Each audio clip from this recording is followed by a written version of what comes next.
So good. Okay, so our speaker today is Jeff Baffel. Jeff was an undergrad at Colorado School of Mines and then on to the Courant Institute at NYU to do a master's in applied math. And then he got his PhD from Colorado. He was a student of Nick Brummel's and I guess quasi with Yuri doing, but Nick was his primary advisor. And he liked Mulder enough that he has stuck around since then. Postdoc. He works on a variety of topics in fluid mechanics, has done both analytical and simulation work, and today he's going to tell us about the sun. Thanks. Yeah, so thank you. Yeah, so this first slide, I put this up there for a reason. So this object is actually the Aztec sunstone. And a lot of people mistakenly call it the Aztec calendar, but it's actually not a calendar. But I actually like it as an analogy for the kind of problem that I think that the solar interior is. If you're stumbling through the jungle and you find this thing and you don't know anything, you see that there's certain regularity to it, but wow, it's confusing. There's lots of things going on here. And if you were to just stumble across and look at the sun and see sunspots and these kind of things that you see on the surface, it might look a lot like this. Fortunately, we know some physics, and if you know something else about Aztec culture, that you could sort of use as your physics, and you can start to see there's regularity here. There's 4 things going on here, and you might attribute that to the 4 centuries of 52-year centuries of Aztec in the Aztec calendar, with the 5th era there sitting right there that's coming up, and it's. There's the days of the Aztec calendar going around there that you may be able to recognize, and then you can start to fill in sort of details. But in the end, you sort of have this overarching feeling that somebody is sticking their tongue out at you throughout the whole process. And so that's sort of my little analogy. But to jump into the sun, okay. So what does it look like? Where do we start? This is an image in ultraviolet from the SOHO spacecraft. Of the sun, and you can see that there's obviously some features that jump out, just like on the sunstone. There are these patches of bright spots that are lit up in UV. People who know something about physics automatically associate those with magnetism, although it's not 100% foregone conclusion. But it turns out that's a pretty good guess. There's this fuzzy stuff going on up here. There's some dark bits. These arching lines here and this kind of stuff. And okay, so the sun rotates. This is a movie. And you can watch this thing go around. These things kind of, flare up a little bit, get brighter and darker. And sort of, in my view, one of the, biggest questions in all of science is, why are these things here? Why are these bright spots? Why does the sun look this way? What creates this? And these, in fact, are, very highly related to magnetism. And so, where does this magnetism come from? And as you can see here, this was taken when the sun was active in 1999, and we are counting down to the new millennium here, 27, 28. Now, hopefully everything goes well when we hit 2000. Well, when the clock changes over in the year. So, it stopped. So I guess it didn't work. So anyway, so that's sort of the gist. All right, so when you see this, you say, okay, well, what do? We start looking for patterns. And there are actually some really intriguingly regular patterns that kind of jump out that you can start of getting a handle on. The first is if you look at magnetism. So this is a synoptic map of magnetic fields as measured by Zeeman splitting. And you can look at this thing. This is taken, I don't know, at some point in the past when the sun was a relatively active phase. And you can see that there are some nice things about this. So the magnetism exists in these 2 nice sort of stripes, more or less, that are at any given time at some particular latitude. The magnetism tends to be ordered in these spots with the colors denote polarity. And in the northern hemisphere, you have at this particular time you have yellow leading purple, and in the southern hemisphere you have purple leading yellow. And so it's not always perfect. Like there are some areas where it gets a little bit unclear as to what's exactly going on. But for the most part, there's this well-ordered pattern. And of course, like any good synoptic map, you can show it in time as well. And the first thing we do is we'll rotate around and see what this thing looks like at any given time in space, or any given time. And then it unrolls. And you see the nice two bands there, and the equator is in the middle. And what this thing's going to do is you'll see this thing, you'll see as time progresses down here, the spots go away. All right? And then they're going to come back again. And I'm actually going to stop it when they do. And now you see that they've done something else. Now in this case, before we had yellow leading purple, now we have purple leading yellow. So the polarity of these things is reversed. So there's another thing to get a handle on. And another aspect of this also is that there's a certain tilt. And actually, I should have shown it in the previous one. But there's a good example. A lot of times there's a somewhat systematic tilt where the leading one is kind of pointing towards the equator, and the trailing one is kind of pointing towards the pole. And these things progress this way. So there's certainly something there that is somewhat simple. And you can see also they migrate towards the equator as well, disappear, and then they will eventually begin to come back again in the same polarity as they started. So that was a full cycle, more or less. Yellow leading purple. All right, so you see this pattern, and you try to come up with a model for it. But before we start thinking about models, this is a sort of a nice way to quantify that. This is a famous butterfly diagram, and this shows that sort of what you might have seen is that migration of sunspot activity from higher latitudes to the poles. At any given time, at some point in time, you get sunspot emergence at some latitude around 30 degrees north and south, and then over time that emergence happens closer and closer to the equator. And eventually, the opposite polarity patterns will somehow annihilate each other, and then the thing begins again. And so this forms this nice butterfly diagram. And this may be quite familiar. A little less familiar is the torsional oscillations, which is this pattern of velocity, speed up and slow down. So the sun rotates, and as we'll see in a minute, well, it rotates and it differentially rotates as well. So there's a certain large coherent time average signature of the rotation. But there's also this time-dependent rotation where, and this has been observed for a long time at the surface, where you get these bands of relative high velocity and relative low velocity that propagate along in somewhat of a butterfly pattern as well. So in one sense, if you can figure out either one of these, you imagine you must be able to figure out the other, or at least any theory that explains one better have something to do with the other in some way, because they obviously are, linked in some sense. Okay, so a little bit of structure of the sun. I'm assuming that not everybody knows about stellar interiors, but so we have the sun. It's roughly a radius of about 700 megameters, a megameter being 1,000,000 meters is a nice fiducial unit to use for these.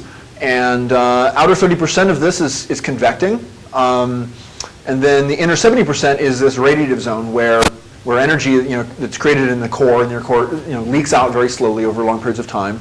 And eventually the opacities become too thick, and it can't radiate out anymore, and you get convection. And there are all these different scales of convection. The smallest scale we call granules. These are about a megameter, 1 megameter or so. And this is a nice movie with the Swedish telescope in La Palma that shows this nice convection, this boiling, very turbulent convection going on near a sunspot. So this is sort of the smallest scale of motion that we observe, clearly distinct small scale of motion that we observe on the surface. And then there's also a network of these tiny granules that form, what are we call supergranules. And in between there's these mesogranules, but they're not quite as clear. But there is certainly the supergranular network, and this shows a sort of a velocity, horizontal velocity pattern in the vicinity of an active magnetic region. So if you look here, sort of a sunspot is there, and then sort of this larger patch would be an active region. This is a relatively large active region. And there is this larger, scale of convection as well. And then we've never exactly observed it at the surface, but we have good reason to believe that there's actually even larger scales of convection that exist below the surface, which sort of dominate the convection zone in a lot of ways, but don't penetrate their way through to the surface very well. And those probably have a lot to do with what goes on inside. So this is just sort of an overview of the various scales in the structure. Now, what about what goes on inside more? So we know about flows on the surface, but it turns out with helioseismology, so you can, the sun has these overtones, it rings like a bell in a lot of ways. There's acoustic waves that are trapped, within this, and they're to a very high degree linear.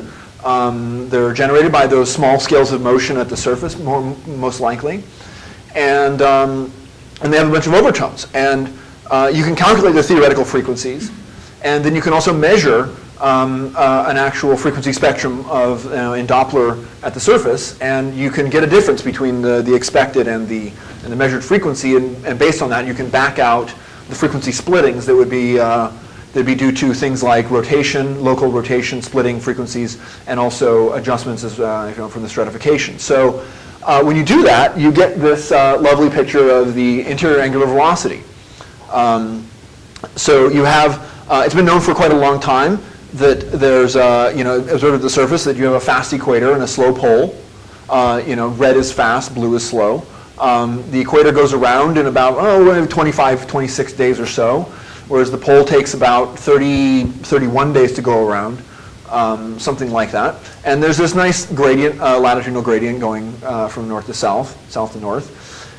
But inside, there was this surprise that nobody really expected. And that is that if you go down deep enough, there's the interior, the radiative zone, is rotating as if it was more or less made out of rock rather than fluid. It's rotating as a solid body. To within the error bars on this is rotating as a solid body. You see some structure, but who knows about it. And then in the interior, in the convection zone, in the interior of the convection zone, the surface pattern more or less imprints its way down into the interior in a constant way. So this is more or less constant contours on radii that exist throughout a lot of the mid-latitudes. And then eventually the problem with it is that something's got to give. You have this solid body rotating interior, and you have this differentially rotating convection zone. And the transition between these two things forms this fascinating boundary layer, internal boundary layer, if you like, that's correctly titled the tachocline, as a change in rotation. So this tachocline region is something I will discuss quite a bit. And this is, when you look at this image, you say, something's going on at the surface. And if there's something inside here that's doing it, the first thing you might think, the smoking gun, might be this interesting boundary layer that's here. There's also another very interesting boundary layer that has been much less studied and was debatable about if its even presence was somewhat debatable up until quite recently. It's the near surface shear layers, and they're a bit harder to see with the eye. But you can see that as you go along a constant contour of radii, and as you go up to the surface, you get this sharp decrease in the rotation velocity, whereas throughout most of the convection zone, the rotation is actually increasing as you go inward, except for the poles. So at low latitudes, it's actually decreasing as you go inwards. All right, so that's sort of what we know about it. All right, now we need to work about a model. All right, so we set out, and this is a sort of somewhat of a famous picture in solar interior community.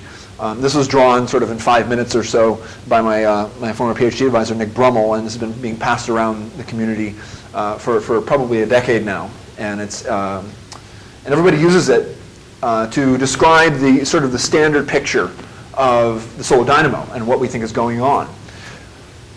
So, okay, we have emergence at the surface. So there we go. That's ultimately the goal. And we have a tachocline. We have some shear going on here. We have a radiative zone, we have a tachocline, there's a convection zone, and there's a photosphere. And there's all these things going on. This is kind of complicated. The numbers start here with 0, with some sort of maybe perhaps a local dynamo going on or whatever, but I won't discuss this too much. But you somehow, through some process, unknown perhaps, you get magnetic field that pervades this tachocline, this shear region, to some degree.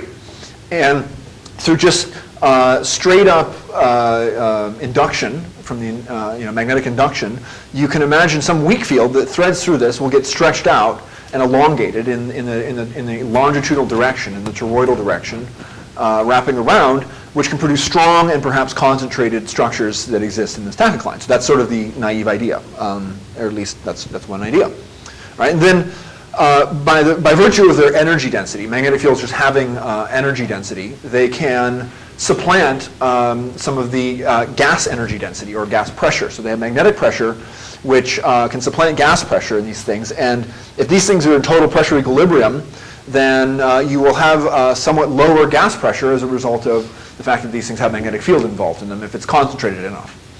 And given, and depending on the process into which these things are pulled out, if these things are pulled out very slowly in thermal equilibrium, then the temperature will be constant, the pressure, total pressure will be in equilibrium, the gas pressure has to be lower, so the density will have to be lower. If these things are pulled out rather fast so that it's an adiabatic process, both the temperature and the density will change, but nevertheless the density will still lower, and you'll get a relatively low density region that sits in this, and in the presence of a stratification, the things might become buoyant and want to rise under this action of this magnetic buoyancy. So you get this process, sending magnetic structures from this region perhaps into this convection zone, where lots of other things happen. You have rotational effects, you have turbulent convection interacting with these things, and then perhaps these things that rise at the solar surface, and we see them. So this is sort of the this is the picture called the interface dynamo, because there's this interface dividing the region where you're making it and where you're eventually seeing it, and where you're regenerating other field as a seed field. So, all right. So now what would this guy say about all this? Does anybody know who this is? You don't actually have to be a solar physicist to know who this is, although he isn't tremendously well known. But you don't have to be a solar physicist. Now, who is this guy? And what does he know about modeling complex processes like the sun? My guess is that's about, it's not that much. No, it's Rube Goldberg. So Rube Goldberg was an American cartoonist, and he drew these lovely cartoons. He was actually a political cartoonist. He won the Pulitzer Prize for political cartoons and satire, but he had this thing where he drew these lovely machines that bear his name today, these Rube Goldberg devices. And it's one of these things, like you want something simple, like toothpaste. And, well, here, I'll go to the next slide. So you want something simple, like toothpaste. And, you pull a string, and there's an A, and then, there's some action, and then, ball rolls down, and then there's some cards, and eventually the bird, flies away, and then the rock falls, and he gets his toothpaste, right? Now, gosh, it occurred to me at some point that, we're kind of along the same lines here, really, in some ways, right? This has letters, A, B, C. This is numbers 0, 1, 2, 3, and so on. But, you do have this sort of process that goes around. And, if number 7 here is the toothpaste, then, 0 here might be the, pulling the string. So we have this thing that we know we want to explain. And at this point, we've drawn this thing. And this is not exactly a criticism, but it is saying that, that this is somewhat of a Rube Goldberg machine. Now, that's perfectly fine. There's lots of things that are complex, and that's okay.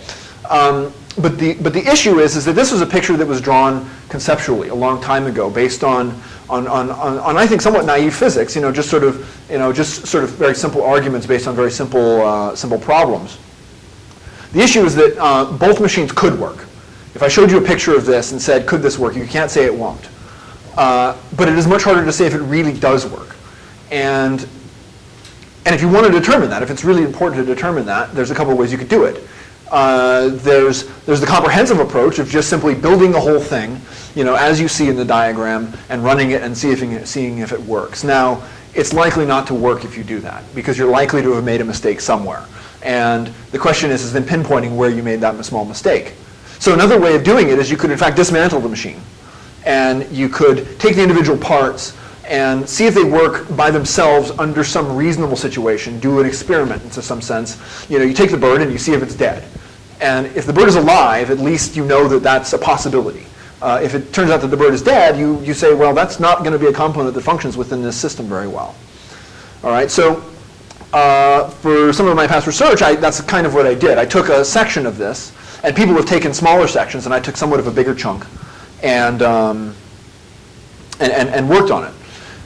So there's this issue of shear. So actually, I'll go back here. So there's this issue of this shear generation. You have some field here. You create some stuff, and then you have this buoyant process. And I did spend some time sort of studying these components of the dynamo machine and seeing if under some reasonable circumstances it can work.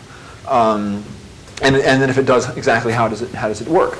But here's what we have: is we have this thing we know, or we trust somewhat reasonably, and again, sort of another cartoonish picture that's been going around the community for quite some time is these little drawings here, where you have this process of winding up a magnetic field. You have some poloidal field here, some dipole component, and the shear grabs a bit of this thing and winds it up, and where you get the lines close together is where you have stronger fields.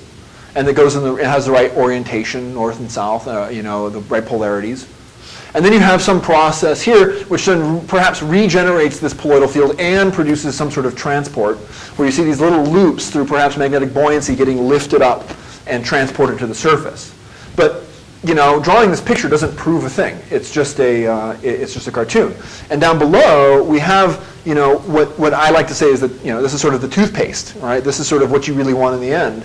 And this is a lovely movie by Hinode. We used to have some idea of what sunspots looked like, but a couple of years ago, this was a microscopic view with a very high resolution camera on the spacecraft that actually observed what it really looks like when something comes out. So this we call the trilobite movie, for a reason that you'll see very shortly. And there's a sunspot that pops out in this rather complex manner, and then you see these trilobites of magnetism that are connected up, and then this one here has some partner where we don't know where it is.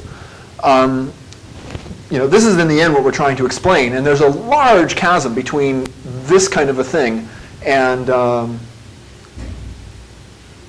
this kind of a result, where this is very fibril, very complex, very structured, and then forms this nice ordered object in the end.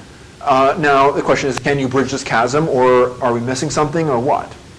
So, all right. So taking the pieces of the puzzle apart. People have started, a long time ago had done sort of very isolated studies. So the very first one is there was these fellows, Fausto Catania and David Hughes, about in the late 80s. And they studied magnetic buoyancy of a layer where they took a stable stratification, put in a slab of magnetic field by hand, sort of as an initial condition, and let it break apart and rise. And it's more or less like a Rayleigh-Taylor instability. And this is one frame from their work. And this is this used to be one coherent slab that just went across uniformly, and it broke apart, and you form these mushroom-like structures that perhaps these are two-dimensional calculations, by the way. And in this case, the magnetic field comes out of the screen, and this is a slice through, if you like, the meridional direction. So if this would be the radial direction here, this would be the latitudinal direction, and Shear would be creating a magnetic field that's coming out at you, and then these things would be rising through some sort of interchanging of the magnetic field lines and forming these tubular type structures. All right, so this was sort of one success, and then they eventually do these interesting dances, and the thing become quite complex. But nevertheless, it was somewhat of a success. It says you can get magnetic buoyancy, and it can form these tubular structures. However, there was sort of nothing saying how it got there in the first place. It was put in there by an act of Fausto and David. So then there was sort of this idea, this predecessor graduate student of, before me, Kelly Klein, working with Nick Brummel, this fellow Fausto as well. They decided to try to create self-consistent shear-generated magnetic buoyancy. So they impose a shear through some process which is left unexplained. They impose a background magnetic field, and through that they create magnetic structures that then can become buoyant and rise. And so there's this movie here where you start off with no magnetism, no strong magnetism, and you have a shear that's being forced in this, and the shear is created such that it will in fact induce structures like this. These have opposite polarities. This is magnetic energy. But they're created, they sit there for a while, and then they begin to do this rising dance where they alternate, and this is under the action of buoyancy. So this is sort of a first proof of concept that you can, in fact, make shear-generated magnetic structures. And they do this rising, and they kind of do this little shaking off thing, which is kind of nifty. The only problem with this is that the morphology of these structures is left unexplained. It's created by the shear. The shear has a... the magnetic field is out of the plane of the screen then? In this case, the magnetic field is aligned with these tubes. So these if... So there's a very weak... There's a very weak field going this direction through here, and there's a shear that's coming this direction, which is modulated in the vertical direction, in the up and down direction. Why are they separate tubes? Because this is, it's because it was the way it was forced. This is a periodic simulation, and so this is forced with a sort of cosine profile, where you have one bump of the cosine going in one direction and the other one going the opposite direction. So these, again, are opposite polarity tubes, but the magnetic energy looks the same. So anyway, it's a proof of concept, but the morphology is left unexplained. And if we were to look at the solar differential rotation profile and say that the things we observe at the surface have to look like what the shear itself looks like, we would have whole hemispheric sunspots, which we obviously don't have. So there needs to be some process of breaking these things apart if this is what's going on. And this kind of thing is one idea, right? So this breaks it apart, and this, the morphology of these things is determined by the instability, but the magnetism is unexplained. And in this case, the magnetism is created self-consistently, but the morphology is unexplained. And so maybe you can combine these two ideas, and that's what I began to do. So yeah, the problem with layers is they're presupposed and not made through kinetic processes in these cases. And then the tubes is the morphology is imposed by the shear geometry. But instead, maybe we could assume something that actually looks somewhat like a tachocline's shear, something, a model of it, and and create processes, combine these two ideas. So that's what I did. So I imagined a Cartesian computational domain, and imagine taking this is from the Catania Hughes work. This is a diagram that's very nice about taking a small section, cutting a section out of this region where the tachocline might be, taking it out and turning it right side up, and taking this box and forcing a shear flow where, in the tachocline, you have the different, the faster rotating convection zone going one direction at some constant rate, and then you have the slower radiative zone going the opposite direction in this particular frame at some other constant rate. And through this thing, you thread a vertical magnetic field, which will then interact with this tachocline-like shear junction. Okay, and that's what you do. So you take this thing in a 3D calculation and you force it through some sort of a body forcing. The shear flow, the magnetic field is just in there for some reason, and that's what you get. Is you initially get this one-dimensional dynamics. This thing will shear out a layer that does not depend on the toroidal x direction. It will not depend on the longitudinal y direction, and so it's a initial one-dimensional transient. It forms a layer that's isolated to where the gradients of the shear are, and you see that you form it.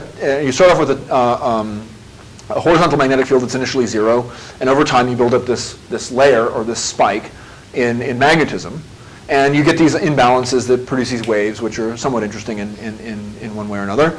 But also it does the honorable thing, and that the density adjusts along with it. So as you're building up this layer, you get a density that was initially a polytrope, just as a local approximation, as a local density contrast. But it builds up this low density region, so this has a potential for buoyancy. And that's what happens. So we ran these calculations. They're somewhat big. They require a lot of time steps. They require decently high resolution. In this calculation here, this is a magnetic energy at some point, a snapshot of magnetic energy. So I have the vertical direction is up and down. I have the longitudinal direction, if you like, toroidal direction this way, which is the direction that the magnetic fields are being induced. And then you have sort of this cross direction, which is, if you like, latitude. And I have a shear that's running, one direction at the top of the box and the opposite direction at the bottom of this box, creating this layer in the middle. So I have a movie here that shows this process. So you have nothing, and at some point a one-dimensional layer is built that's just a slab, and you have these waves that are actually propagating up from this imbalance in this tension-driven process. And then at some point what you'll see a very quick instability that's a nice elongated mushroom-like, noodle-like instability, and then you'll see some more nonlinear dynamics. So there goes the instability right there. And then you get a mess. You get a lot of nonlinear interactions. Obviously the shear flows are carrying bits of magnetism downstream and upstream. You see these arching structures like this one here forming and then dissipating. And you get these rising events. One interesting thing is that the size of the scale of the structures that you pick is actually not even determined so much by the instability scale. If you saw the initial instability, it was quite a fine scale. There was about 10 or 12 of these things across, and later on you're kind of getting 2 of these things in the box. So there's a coarsening effect here, but nevertheless it does what it does, and you can study it, and it forms. Sometimes it gets quite cloudy of magnetism here. very turbulent. You can see that this is a field line rendering looking down from the top of this box. And these things forming these tubular structures that are somewhat isolated, and they're somewhat twisted. They form some twist, which we do see at the solar surface. So okay, so far so good. Perhaps a success. Maybe we're on our way to learning something here. But we need to kind of delve into this a little bit more first. So the first thing, another thing, just to show sort of a la the Catania and Hughes work, you take a layer that's uniform, and eventually this thing through this instability breaks up and forms these mushroom-like structures, which look very similar to what we saw back in the late 80s. And this is a mostly two-dimensional instability. And if you look at the density perturbations, they correlate very well with the magnetic field rising. So green is low density. Light stuff. And so they correlate very well. So it seems like we're doing the honorable thing there. All right, flux transport. It is not very efficient. What do I mean? So one thing you can do is you can take that calculation, that 3D calculation that I did, and you can. The thing we're interested in, if you look at the solar surface, if you go back to the second slide I showed with the yellow and purple sunspots, the yellow and purple magnetism. If you take a band of that and you average that thing up going around, you're going to get a coherent magnetic polarity. You're going to get a coherent flux that exists at the surface, some m=0 component of that. And what we're sort of interested in is if we're making it down below, how much can you get a flux to the surface? So you can take that simulation and average it over horizontal layers. And you can have that then as a function of depth and time here. And so when you do that, you see that, you form this nice, consistent, persistent, I suppose, central layer of magnetism here, that's localized in depth. And then you have a couple of notable features. So there's this alphanic transient. So you saw these waves propagating up in both the one-dimensional line plots and also in the three-dimensional movie. You form the central layer, and you saw these rising sheets as well. So now these things do a great job of actually flux transport. Now these are transients, but in a dynamo process, you're sort of rebuilding your field every 11 years. And so, if you're starting off with a new field, you're going to get a new Boeing, you would imagine, every 11 years. So I'm mentioning this now because this kind of, you should be suspicious of this. But anyways, this does a great job of flux transport. You take a lot of the green stuff and you move it up. Okay, so that's what it's doing. Now, these other streaks are sort of rising flux emergence. These are buoyancy events. And these buoyancy events don't really do that well of a job. They, you can see something will get started and it'll just kind of peter out, and yellow is where you don't really have anything going on. And so this thing will just peter out into the yellow. And sometimes you get ones that go, a little higher up, but they never really get there. And there's eventually a slow piling up of green stuff near the top. But it really doesn't do a very good job of transporting flux. You don't see like this layer, like moving up in any coherent way. Is this because of adiabatic expansion of these flux tubes, or? Well, actually, I'll actually discuss that in just. That's part of the reason, perhaps. So what's happening below? I mean, that's this stuff down here. Yes, I mean, gravity is down. Yeah. So why are these features moving downward into the? These guys. Right, yeah. Yeah, so these are, actually. So if you'd like, it's sort of a non-linear version of, so you have most of the stuff, like these mushrooms are headed up, but you see these little loops that are going down. There has to be, if you send velocity up, there has to be a return flow. And the velocity that sends stuff up will do a better job on average of moving stuff upward, but there is some weak transport in the downward direction. And once this thing gets going, it sort of becomes intermittent. And so, above this layer, the fluid is neutrally stable to convection, or? No, this is subadiabatic. So this whole domain is subadiabatic all the way up. But fairly weakly subadiabatic. Yes, and in fact, actually, I don't mention this in this at this point, but actually, less subadiabatic than you would expect for the tachocline itself, or at least only as much as you would expect, but no more. Simulation is BCNS? No, this is fully compressible. So this is fully compressible stratified MHD. How many stratifieds? I think the whole box is about 2 to 3. Whereas this sort of central layer, this is sort of about 1, and I give it a bit of a buffer zone to just kind of see how these things rise. I don't put the layer right at the bottom. I don't want to put it right at the middle either. Yeah, I believe there's a factor of 10 density contrast across the whole thing, roughly, which is consistent with a chunk out of the solar interior. There's a bit of a buffer zone because you want to see how things eventually kind of go, and you don't want to interfere with the boundaries.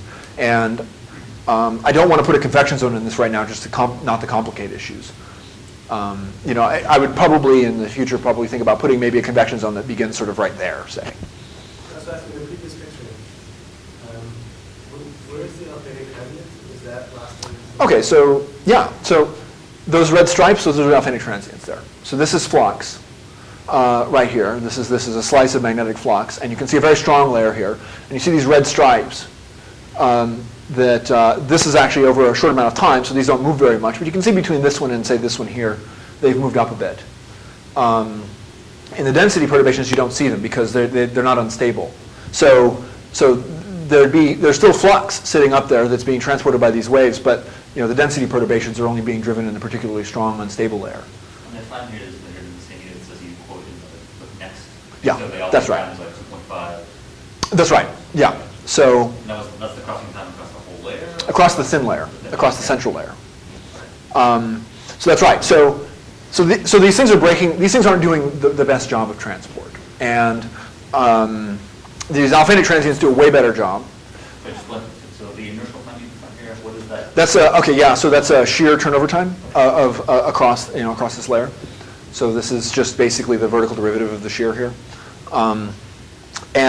Diffusion time. So diffusion time is like this much, and this is a geometric average of the viscous and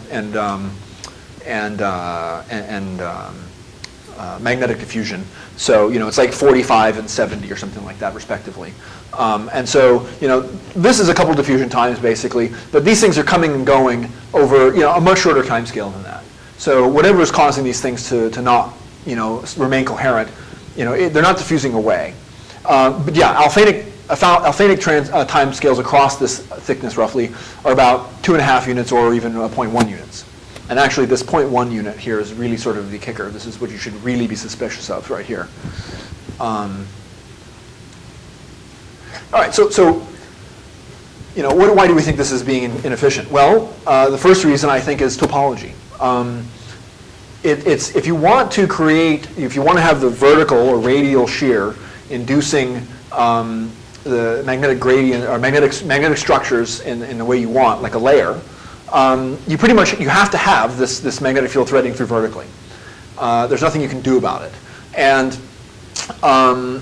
so these things are fundamentally topologically connected to the bottom of the box. Now it's like ropes. If you want to move this thing up, you can get some slack here. And the rope that connects you to the top of the box, you can get some slack. But in the bottom, you're going to kind of stretch it out, and you're going to have this tension. So these structures, what happens is this, these field lines come in here down from below, and they wind through this domain a couple times. And then they eventually head up here. So one end of these tubes is tethered to this thing, and as they want to rise, they can't exactly rise all straight up at once. Until some point, one side is going to be a little bit more free to do so than the other. These things are going to tilt up, they're going to open up, where they attach onto the boundary and just kind of fall apart in some ways. And so you actually see this happening a little bit in the green movie as well. You see these structures kind of tilt and open up and then diffuse away. So that's one reason, perhaps. And then this is actually what you were getting to, I think. So another thing is these things expand, and they also, if you look, they're not particularly like idealized structures. These things have lots of holes. They're very leaky. Fluid can go in and out of these things like crazy. Lots of equilibration can happen. But if you take a slice, this is in the longitudinal direction, depth, and then this is a slice at some latitude, if you like. You see this nice sort of, you see this strong central layer, really bright, but you see this nice sort of coherent arching tubular type structure. So this is a slice through a tube, and it's more or less all blue. It's all of one polarity. All right. Now, if you look at density, you see the nice strong central layer where there's low, and high density perturbations. But the structure is almost gone. It's there a little bit, but for the most part, it's much more present in magnetism than it is in density. And as these things basically rise up, they expand, they leak, and the density perturbations, which is driving the buoyancy forces, just sort of peters out. The magnetism is still there, but they just get up to some point and fizzle.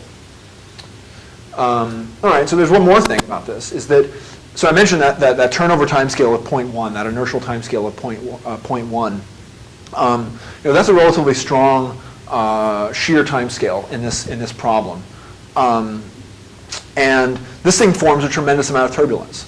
So this is a volume under entropy, same geometry here. This is shows this strong central layer of entropy here, which sort of dominates the vorticity in the whole thing. And then you see these other sort of structures, which I'll show in a minute. You can see them with vorticity lines. But there's sort of vorticity running around everywhere. There's a lot of turbulence in this. And these things are nifty. They're kind of just fun. They form these vorticity structures that are sort of these wound up structures. So you have this shear, which produces a lot of vorticity in the latitudinal direction. And so there's lines that have, they come in from one side and they tend to go out the other side of vertical lines. But they get wound up to this thing. And you can see one of these things sort of oscillating and then winding itself up. We think that the Crow instability, which is forms smoke rings out on trailing airplane wings. But it's a nifty thing. But basically, these things, the point is that you have a lot of vorticity that can just take magnetic field, wrap it up, chew it up, send it down to smaller scales, and then diffusion can take over from there.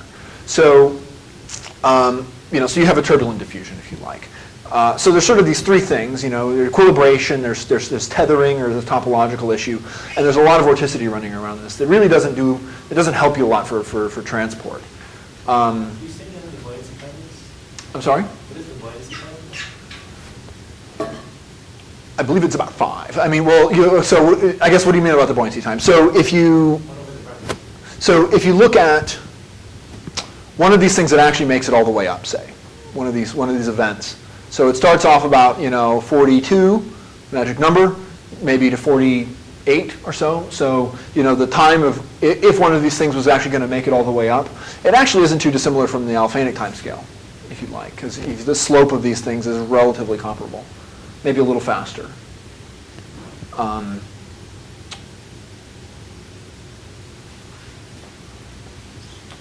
So now the thing is that actually that's an interesting issue, because if the buoyancy timescales were really fast, that means if the magnetic field was really strong and really wanted to rise a lot, then you might do better, you might say. If things just happen too quickly before anything else can take over. The issue there is that the strength of the magnetic field that you're creating is really intimately tied to the strength of the shear flow that you're forcing.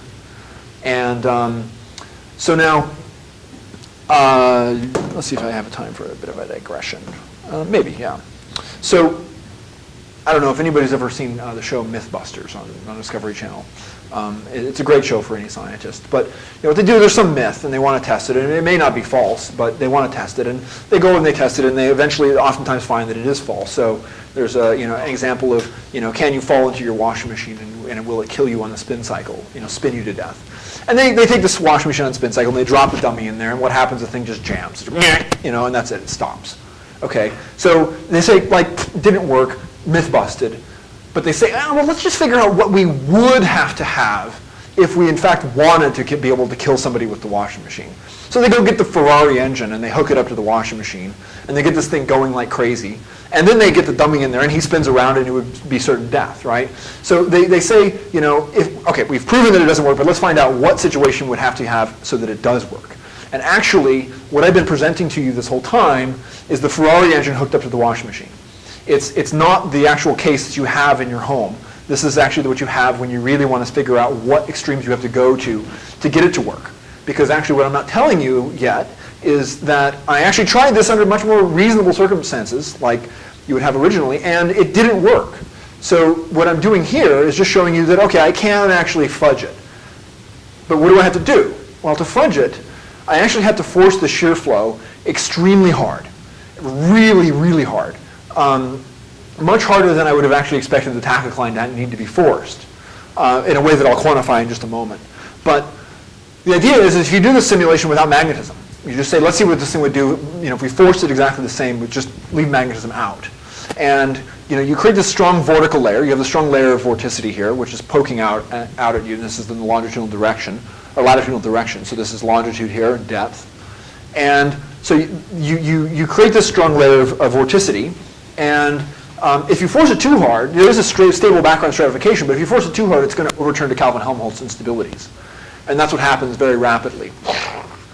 And the problem just becomes a complete mess. And you're generating all this turbulence because you're really forcing it extremely hard. And you see that this thing, it starts out sort of Kelvin-Helmholtz-like, and then it becomes fully 3D turbulence. And, yeah? Right, I'm not sure I understand why you it didn't work when you don't force it that hard. So what the structures you build are too large to become unstable? Yeah. So actually, I'm next slide. So yeah, we'll get there. But anyways, it's a pretty movie. I like it, at least. It's nice. Turbulence is pretty. But we had to force this thing so it would be severely hydrodynamically unstable without magnitude. And I maybe shouldn't even mention this, but like if this thing did not break apart through instabilities, if somehow by some magic this remained laminar, this flow would be, at least I'll say, ridiculously large for what we actually observe in the tachocline. It'd be, more than one order of magnitude larger. But the fact is that we also have estimates of the tachocline about their hydrodynamic stability to these types of instabilities, because you can measure this based on just stratification and shear gradients. And we know that we're well within the stable regime, or we should be well within the stable regime. This, of course, means there's limits to this resolution-wise and whatnot. But for the most part, either the tachocline looks like this locally, or something else is going on. I thought we only have an upper limit on the width of the tachocline. I'm sorry? I thought there's only an upper limit on the width of the tachocline. There is. So that's what I'm fudging that a little bit. You're right. So there is an upper limit. The thing is that right now we've got it down to about a thickness of about a pressure scale height. And if we made it tremendously thinner, it's, I don't know. I mean, how could it be, it would have to actually be sort of like a very small fraction of a scale height. Like a factor of 2 isn't going to get us there. So it would really have to be like 100 times thinner or something like that than we already think it is. And that just kind of starts to become a little bit uncomfortable. But, so just to be clear, so you're saying that the amount of shear that you have present in the simulations you were showing is comparable to having the tachocline be a tiny fraction of the pressure scale height? that's sort of one way to sum it up. Now I'm showing this in this order, but chronologically, this is not how I worked this out. What I did was I computed a lot of 512 cube Alfvén waves that were one-dimensional. So if you take you start off and you look at the tachocline, you sort of assume that model originally is sort of how it must work. Then you take something that's reasonable, with reasonable Mach number, reasonable stability profile, and you force this thing. And what you get is these are the same time depth maps at different quantities at this point, but and what they are is not tremendously important. But what you see is that there's no buoyancy rising events. These things you form this strong central layer, and this is enough time has gone by that you would have had an instability by this point. You just increased the burn frequency from the previous one? No, actually, in this particular calculation, all I did was I moved the layer deeper. These have the exact same stratification, same magnetic field strength, same forcing strength, and the layer is just a little bit deeper, and it becomes stable. So it actually turns out, I'm also cheating a little bit on this, but I've actually done a lot of calculations. It turns out that this Alfvén wave here, the reason I don't show it longer, I calculated the thing longer, this Alfvén wave comes down, it hits the bottom, it actually reflects back up, and when it reflects back up, it hits the central layer, gives it just enough magnetism, kicks it over the edge, and the thing becomes buoyant. But that's an unrealistic interaction with a lower boundary that you shouldn't expect. But the point is that this is sort of like really teetering on the edge of stability and instability. And what it means is that really ugly mess, or maybe pretty mess, but that mess was really in some sense close to marginal stability. This thing is really teetering on the edge, so that a tiny bump and you're going to get a drastic amount of behavior. But as you wind up the magnetic field, do you keep on forcing the shear? Yes. So then you let it run long enough, the field would eventually get strong enough to pop out, no matter what the seed field were or the strength of the shear. So that's actually, that's not exactly the way it is. So what you do is if you, okay, so there's a number of different ways of thinking about this. So the first way is if you don't, say, for instance, keep forcing the shear. In that case, The This is much the energy available, and you Yeah. balance that against the energy needed. Right. To keep it sort of, And so in this case, this is what I've got down here. If we begin with only a running shear and no shear maintenance, then we can only get magnetic buoyancy if extraordinary conditions are met. But those extraordinary in the conditions, sun, you do have some continual forcing. forcing from convection, right? Yeah, so if you do that, what you do is, so you have, in this case, you have just waves. You build up a layer sort of in a self-similar way that looks a lot like maybe the issue, the thing I showed on a beginning slide, but then eventually the thing begins to move up and down in a sort of self-similar way, in these wave dynamics, and the shear runs away from you and all that. Now, if you keep forcing it, then what you get is you get this stuff runs away, and you erode away sort of your profile and all that, and you get these sort of steady profiles that will eventually be there. But they won't continue to build forever. It becomes eventually a steady balance, where the forcing and the tension in the magnetic field are balanced. And how large this peak is depends on a number of things, but in particular depends on how strong the forcing is. And so if you want to make this peak bigger, you have to make the forcing bigger. Yeah. There are two issues. First of all, the magnetic Hamilton time scale is actually increased with the square root of the density contrast. If you move this deeper in, then I expect it to be actually a stable or a smaller time scale. And the second, if there's a magnetic field building up, this again actually sort of inhibits its ability to grow in the direction of the magnetic field lines. Yes, so the magnetic field does quench the Kelvin-Helmholtz instabilities. Yes, it does. And I was just making that point to say that if there was no magnetism, but as you saw in the nonlinear calculation, there was quite a lot of turbulence going on there. There was quite a lot of overturning in that Oh, I case. see. So the shear, there's zero velocity both in the top and bottom domains. So there's net zero velocity shift across the way. Yeah, well, that's what ends up happening if you try to. So So if, in the sun, for example, that would not be the case. no, it's very hard to be able to balance tension with the type of forcing that would try to that in the absence of magnetism would try to maintain something like the tachocline. Now, we don't know a lot about sort of what the actual maintenance looks like. We know the end result of a very complex process. We don't know the beginning result, but it's very hard to I've thought about it a lot, and it's hard to figure out how you could get a steady balance of. In fact, it's impossible in these cases to get a steady balance of a localized field and a tachocline. Some net junction. Sure, it will continue to wind up. That's why I was sort of asking at the beginning. Yeah. And then you have to pop out at some point. Yeah. But these are the only kind of balances you can get. And so if you force the thing harder, then what you get, and then if you force it hard enough, you can get the instability to ensue before you get to this sort of balanced state. But you have to do that. So, okay, if extraordinary conditions are met, what do I mean by that? You can estimate what it would take for this thing to become buoyant.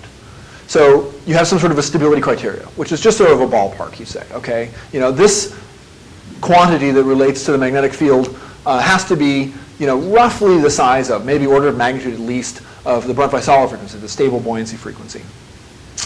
Now, through a stretching process, and also through this case where you're continuously maintaining it, this still actually gives you, this quantity, this expression here gives you the best you're going to do with the shear.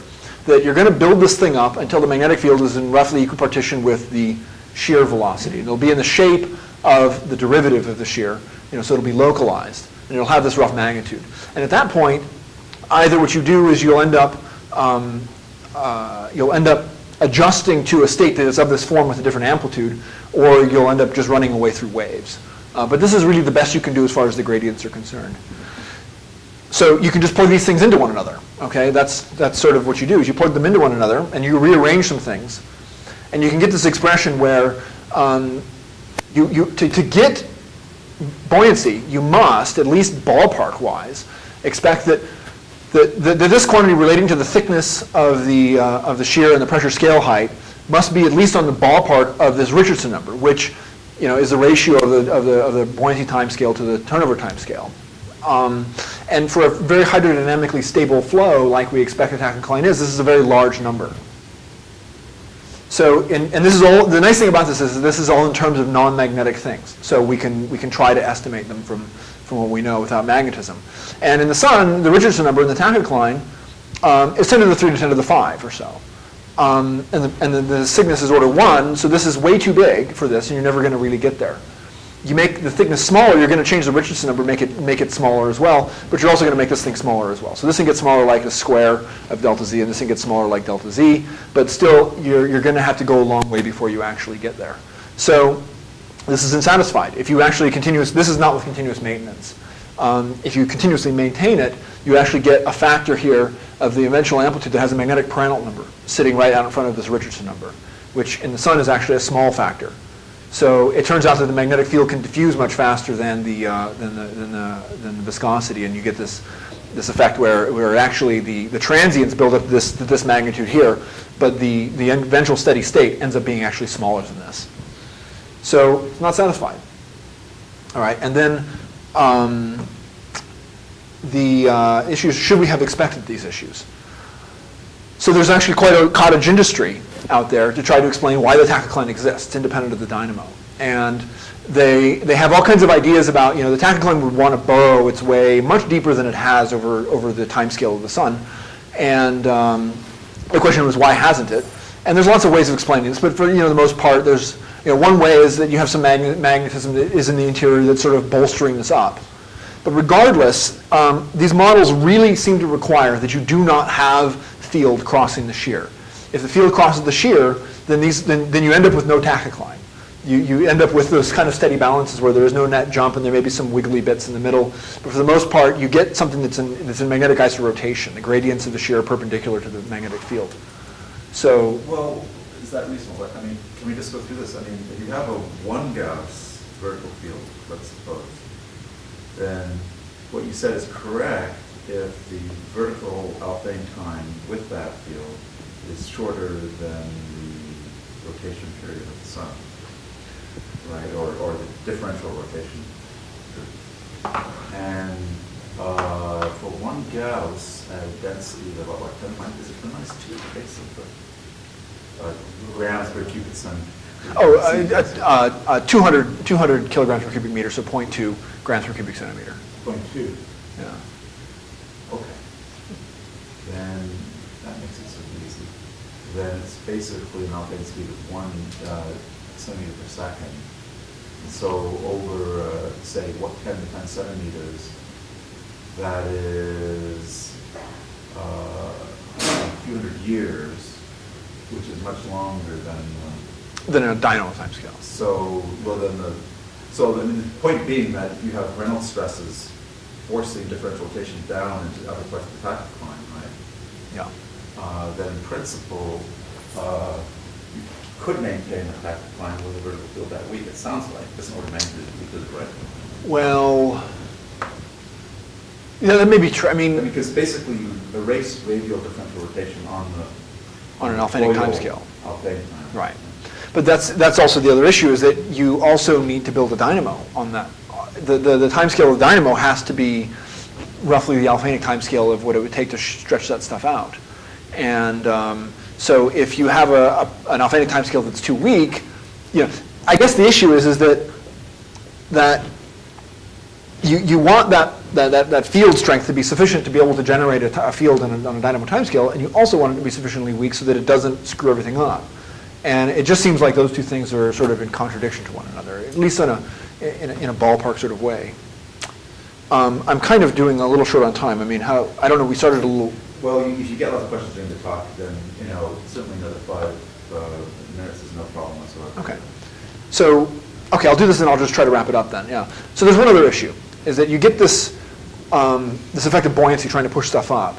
And this is an issue of terms in the momentum equations generating a flow that then goes back into the induction equation and hopefully transport field. There's this other effect called magnetic pumping, which is the effect of a background flow, which actually just directly transports magnetic field, but it does it in the downward direction. So there's this issue with the fact that you have these small plumes in a compressible environment that have a major up-down asymmetry, and they tend to transport a mean magnetic field. So this is a calculation done by Nick Brummel, actually, where he just took a very strong slab of field, in a convection zone. So this is an unstable part, and there's a stable region below. And this is like that a la Catania and Hughes. This is a discontinuous slab, essentially. And this has got a plasma beta of essentially 1. So this is a very strong field. And it's in a convection zone. And what you'll see when I play the movie here is that this thing has a tendency to initially want to rise. It does want to break apart and rise. But you'll see what ends up happening in the end is the convection will win.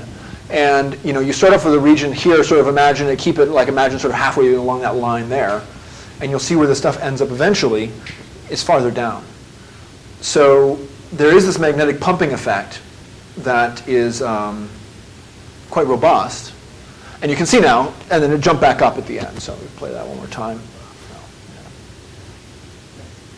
So this thing wants to tend to transport magnetic field down. And it turns out that a magnetic structure that's trying to rise through a turbulent convection zone, which I had not modeled, actually needs to be basically the average energy in that structure needs to actually be greater than the peak energy in the convection, because it's sort of like it only takes one bullet to sort of kill one of these things.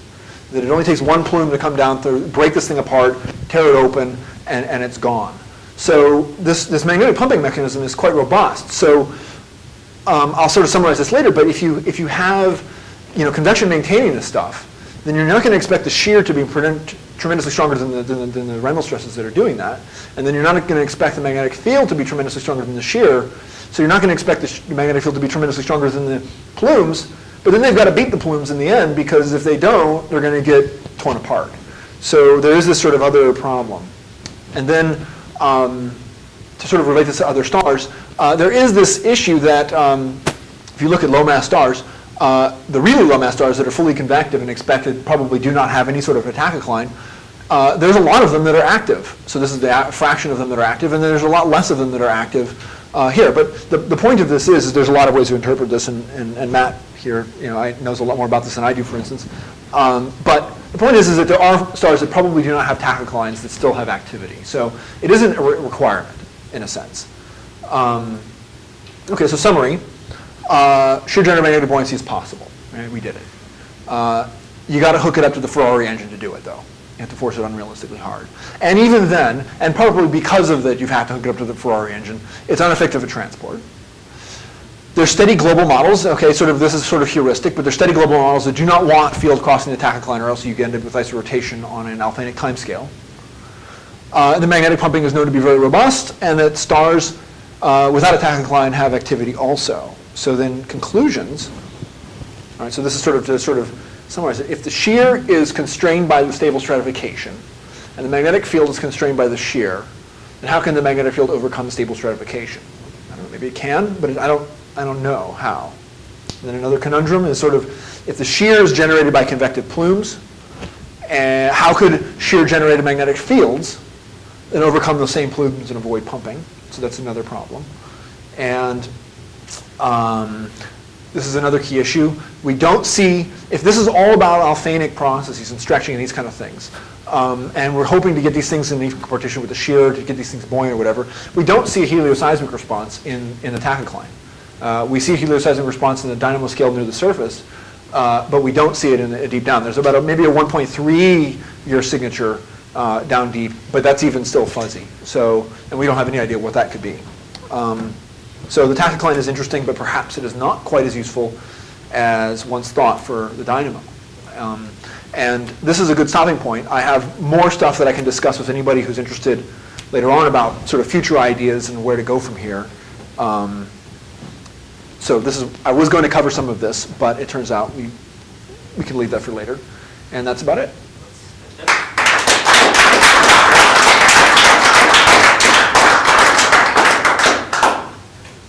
Given the time, maybe let's move most questions of the discussion, most discussion to the cookies, but if there are any urgent questions that people want to ask. Yeah. All right, then let's talk over